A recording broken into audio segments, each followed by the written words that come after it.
शन्नो मित्रः शं वरुणः शन्नो भवत्वर्यमा शन्न इन्द्रो बृहस्पतिः शन्नो विष्णुरुक्रमः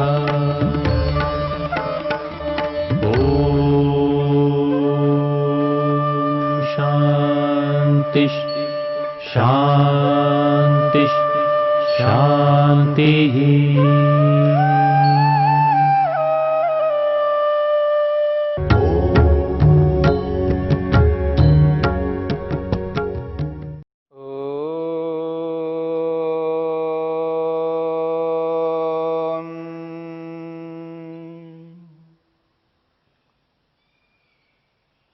साधन पाद के 28वें सूत्र को लेकर के हम विचार कर रहे हैं। योगांगानुष्ठानाद अशुद्धि क्षये ज्ञान दीप्ति राविवेक ख्याते है। इस सूत्र की व्याख्या करते हुए महर्षि वेदव्यास ने 9 प्रकार के कारणों को उपस्थित किया है, जिन कारणों को अपना करके हम अपने जीवन को परिपूर्ण कर सकते हैं, जीवन के परमोत्कृष्ट लक्ष्य मोक्ष को, अपवर्ग को पा सकते हैं। उन 9 कारणों में से 5 कारणों को हमने लेकर के विचार किया। उत्पत्ति, स्थिति, अभिव्यक्ति, विकार, प्रत्यय। छठा कारण है आप्ति, जिसे हम प्राप्ति कहते हैं। प्राप्ति कारण, महर्षि वेदव्यास ने प्राप्ति कारण को लेकर के पहले भी स्पष्ट किया था और यहां पर भी स्पष्ट करते हैं। प्राप्ति कारणम योगांगानुष्ठानम विवेक ख्याते है। महर्षि वेदव्यास ने यहां पर स्पष्ट किया है प्राप्ति कारणम, उसके लिए उदाहरण दिया है योगांगानुष्ठानम विवेक ख्याते है। विवेक ख्याति की प्राप्ति का कारण है योगांगानुष्ठान। जो साधक, जो योगाभ्यासी, जो योग में रुचि रखने वाला व्यक्ति है, जिसे ऐसा लगता है मैं अपने लक्ष्य को पूर्ण करना चाहता हूं, मोक्ष को, अपवर्ग को पाना चाहता हूं, योगाभ्यास करके मैं अपने जीवन को धन्य बनाना चाहता हूं, ऐसा जिसके मन में विचार आता हो, ऐसे व्यक्ति को विवेक ख्याति को प्राप्त करना होता है। विवेक ख्याति ऐसी ख्याति है जो अविप्लव वाली ख्याति, जो सदा आत्मा के साथ रहने वाली ख्याति है। जीवन में सदा वो अपने आप को बनाए रखती है। ऐसी जो अविप्लव वाली विवेक ख्याति को यदि व्यक्ति प्राप्त करना चाहता है, जिसके कारण अपवर्ग मोक्ष मिल जाता है, कृतकृत्य हो जाता है, उस विवेक ख्याति को प्राप्त करने के पीछे यदि कोई कारण है तो महर्षि वेदव्यास कहते हैं योगांगानुष्ठानम, योग के अंगों का अनुष्ठान करना, यम का पालन करना, यम को अपने जीवन में धरती पर उतारना, नियमों का पालन करना, अपने शरीर को ऐसा स्थिर करना, ऐसा निश्चल करना जिससे आसानी से प्राणायाम करके, प्रत्याहार को अपना करके, इंद्रियों को मन के अनुकूल बना करके, धारणा लगाकर, ध्यान के माध्यम से हम उस विवेक ख्याति तक पहुंच सकते हैं। योग के अंगों का अनुष्ठान करके ही हम विवेक ख्याति रूपी अविप्लव वाली जो सत्व पुरुष अन्यथा ख्याति है, उसे पाकर हम मोक्ष अपवर्ग को पा सकते हैं। तो विवेक ख्याति को प्राप्त करने के पीछे यदि कोई कारण है तो योगांगानुष्ठानम, ये बताया है। फिर महर्षि वेदव्यास कह रहे हैं वियोग कारणम, यह है सातवां कारण। वियोग कारणम तदेव अशुद्धेः, वियोग कारणम तदेव अशुद्धे, अर्थात अशुद्धेः वियोग कारणम तदेव योगांगानुष्ठानम। महर्षि वेदव्यास कहते हैं अशुद्धेः वियोग कारणम, अशुद्धि को हटाना है, अशुद्धि को जीवन में से पृथक करना है। हमारे मन में किसी भी प्रकार की कोई अशुद्धि ना रहे, कोई मल ना रहे, न काम, न क्रोध, न लोभ, न मोह, न ईर्ष्या, न अहंकार, न अविद्या, न अस्मिता, न राग, न द्वेष, न अभिनिवेश। किसी भी प्रकार का कोई क्लेश मन में न रहे, कोई संताप न रहे, किसी भी प्रकार की कोई भी अशुद्धि मन में न रहे। इसके लिए यदि कोई कारण है तो कहा तदेव, वही कारण है, अर्थात योगांगानुष्ठानम। योग के अंगों का अनुष्ठान ही अशुद्धि को दूर करने का कारण बनता है। जीवन में से अविद्या को यदि हम हटाना चाहते हैं तो योगाभ्यास करना, क्रोध को दूर करना चाहते हैं, एकमात्र उपाय है योगाभ्यास। लोभ को हटाना चाहते हैं, ईर्ष्या को हटाना चाहते हैं, अहंकार को मिटाना चाहते हैं, सारी की सारी अशुद्धि को दूर करने के पीछे एकमात्र कारण है जिसे कहते हैं योगांगानुष्ठान, योग के 8 अंगों का पालन करना। यह है वियोग का कारण। महर्षि वेदव्यास स्पष्ट करना चाहते हैं। वो कहते हैं यदि व्यक्ति इस अशुद्धि को दूर करना चाहता है तो उसको दूर करने के लिए किसी और के पास जाने की आवश्यकता नहीं है। स्वयं जो अशुद्धि में रहता हो वो दूसरे की अशुद्धि को कैसे दूर कर सकता। यदि अशुद्धि को दूर करने वाला यदि कोई है तो वो है योग का अनुष्ठान। मनुष्य की सारी अशुद्धि को दूर करने वाला योग है, एकमात्र उपाय है, संपूर्ण अशुद्धि को मिटाने वाला है। उत्पत्ति, स्थिति, अभिव्यक्ति, विकार, प्रत्यय और प्राप्ति, उसके साथ साथ में वियोग कारणम, वियोग को भी हमने जाना है। यानी 6 कारणों को, 7 कारणों को हमने समझने का प्रयत्न किया। श्लोक की पहली पंक्ति में 6 कारण बताए हैं और दूसरी पंक्ति में 3 कारण बताए हैं। पहली पंक्ति में हमने 6 कारणों को जान लिया और दूसरी पंक्ति में 1 कारण को जान लिया, यानी 6 और 1 7 कारण पूरे हो गए हैं। 8वां कारण है जिसको कहा अन्यत्व। अन्यत्व का अर्थ होता है जो वस्तु जिस स्वरूप में है उसके स्वरूप में कोई परिवर्तन तो नहीं आता लेकिन बाह्य परिवर्तन आता है, इसी को अन्यत्व कहते हैं। और इसके लिए महर्षि वेदव्यास ने सुंदर उदाहरण दिया है। वो कहते हैं अन्यत्व कारणम यथा सुवर्णस्य सुवर्णकारः। बहुत सरल उदाहरण दिया है। अन्यत्व कारणम यथा सुवर्णस्य सुवर्णकारः। सुवर्णस्य अन्यत्व कारणम सुवर्णकारः। सोना है, सुवर्ण बिस्किट के रूप में है, उसको सुवर्णकार, सुनार, अन्यत्व के रूप में प्रकट करता है, उसको बदल देता है, उसको कुंडल बना देता है। जो कानों में पहना जाता है ऐसे कुंडल बना देता है। जो बिस्किट के रूप में था उसको कुंडल के रूप में बनाया, और जो कुंडल के रूप में है उसको कड़े के रूप में भी बना सकता है, और जो कड़े के रूप में है उसको एक हार के रूप में, नेकलेस के रूप में बना सकता है।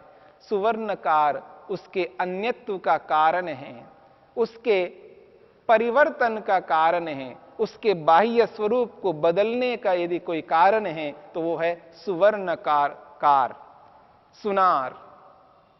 इसलिए महर्षि वेदव्यास ने यहां पर उदाहरण दिया है, अन्यत्व कारणम यथा सुवर्णस्य सुवर्णकारः। महर्षि ने एक और सुंदर उदाहरण दिया है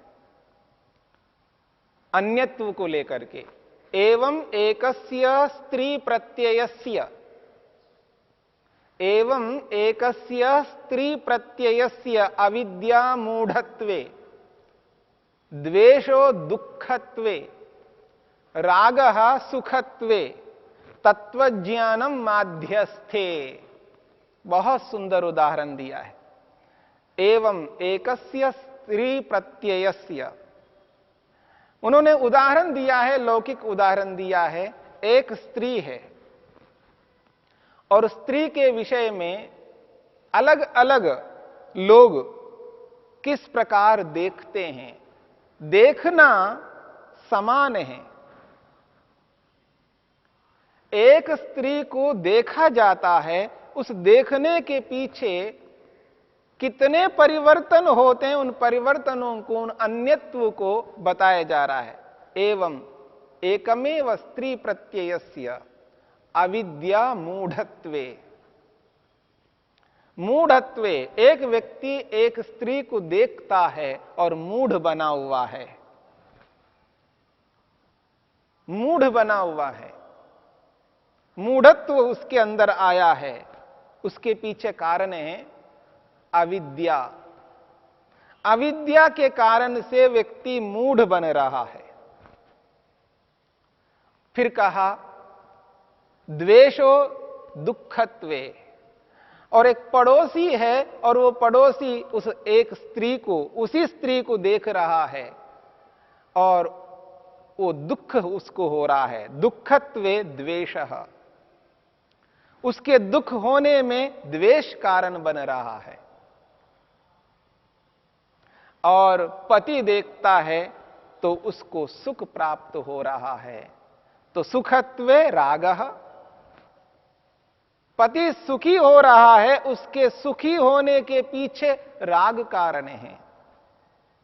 पड़ोसी को दुख हो रहा है, उसके दुख के पीछे वहां द्वेष कारण है। और एक साधारण व्यक्ति, भिन्न व्यक्ति उसी स्त्री को देख रहा है और मूढ़ बन गया है, मोहित हो रहा है, उसके पीछे अविद्या कारण है। और एक ऐसा व्यक्ति देख रहा है माध्यस्थे, उसे न तो द्वेष हो रहा है, न राग हो रहा है, न मूढ़ हो रहा है।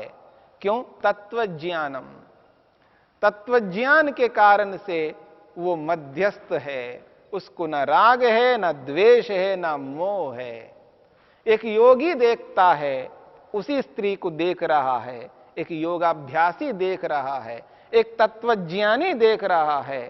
तो जब एक योगी देखता है उस स्त्री को, जिस भाव से देखता है, उसके पीछे कारण तत्वज्ञान है। और उसी स्त्री को यदि पति देखता है तो उसको सुख हो रहा है, क्योंकि उसके सुखी होने के पीछे कारण है राग। यदि कोई पड़ोसी देख रहा है, उसको दुख हो रहा है, क्योंकि उसके पीछे द्वेष कारण है। एक साधारण व्यक्ति राहगीर देख रहा है, उसके मूढ़त्व के पीछे अविद्या कारण है। ये जितने भी परिवर्तन आ रहे हैं, ये जो अन्यत्व हो रहा है, मन में जो बदलाव हो रहे हैं, इन बदलावों के पीछे जो कारण बन रहे हैं, कहीं तो अविद्या कारण है, कहीं द्वेष कारण है, और कहीं राग कारण है, और कहीं तत्वज्ञान कारण है। एक स्त्री को देखने के पीछे ये चार चार कारण विद्यमान हैं। इसको कहते अन्यत्व कारणम। ये जो मन में अन्यत्व हो रहा है, बदलाव हो रहा है, मन तो देखना तो एक ही है, लेकिन देखने के पीछे इतने सारे कारण हो रहे हैं।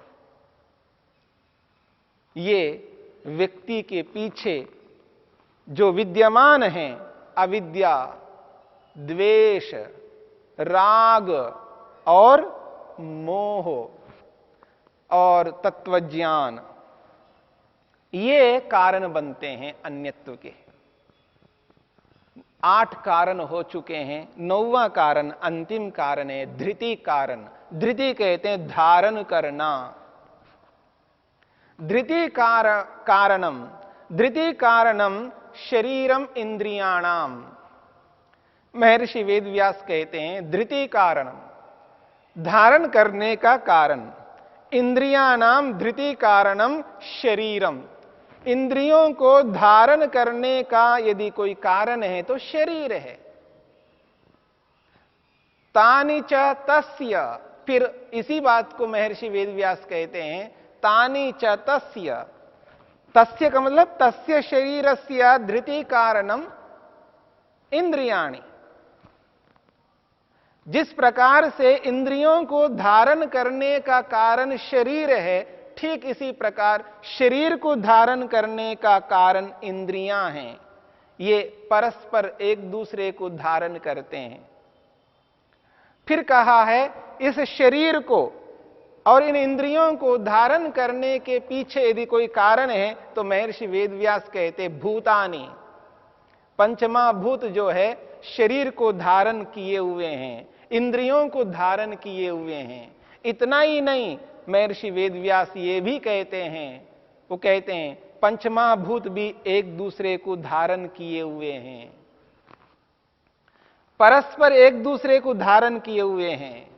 पृथ्वी ने पानी को, पानी ने पृथ्वी को, इस प्रकार परस्पर पांचों महाभूत एक दूसरे को धारण किए हुए हैं। इतना ही नहीं, हम लोग भी एक दूसरे को धारण किए हुए रहते हैं।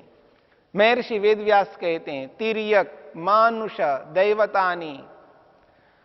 तिर्यक कीट पतंग आदि अलग अलग, और पशु पक्षी और मनुष्य, मनुष्य और देव, इन सब के बीच में एक दूसरे को धारण करने का सामर्थ्य है।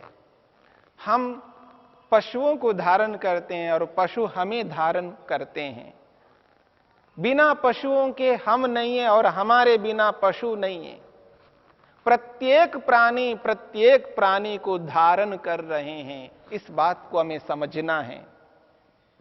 इस प्रकार से 9 प्रकार के कारणों को प्रस्तुत किया है और इन 9 प्रकार के कारणों में यहां पर इस 28वें सूत्र में योगांगानुष्ठान जो है, इसके पीछे 2 कारणों को प्रस्तुत किया है।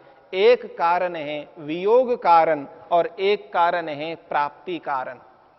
योगांगानुष्ठान जो है 2 कारणत्व को प्राप्त होता है और ये 9 प्रकार के कारण केवल इतने ही विषयों में लागू नहीं होते हैं, समस्त संसार के पदार्थों के साथ ये विषय लागू होते हैं। इन समस्त विषयों में लगा करके हमें देखना चाहिए, तब जाकर के हम अपने प्रयोजन को पूर्ण कर सकते हैं।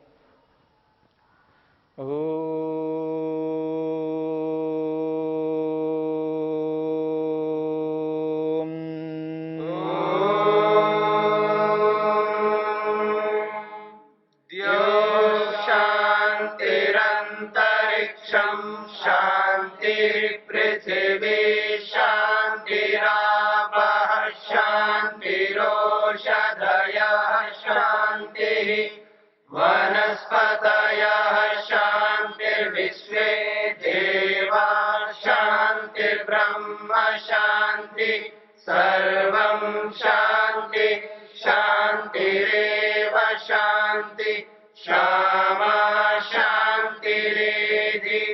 ॐ शान्ति शान्ति शान्ति।